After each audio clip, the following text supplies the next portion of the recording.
Every kitchen has hidden superheroes. Ours protects the brown sugar. Meet Captain Fluff, guardian of the pantry, defender of softness. Small, but extremely powerful.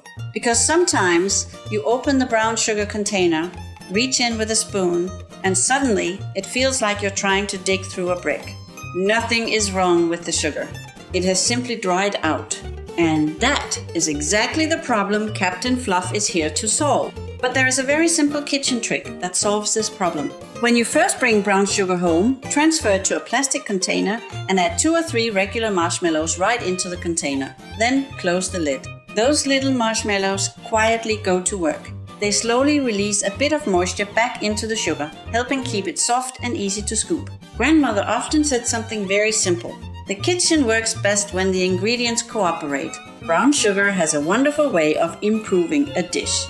It adds depth and a gentle caramel sweetness, balancing flavors in a way that plain white sugar simply cannot do. One place it does this beautifully is in sweet and sour meatballs, where the brown sugar rounds out the tangy sauce and gives the dish its familiar sweet and savory flavor. If you would like to try it, we are sharing our sweet and sour meatballs recipe at the end.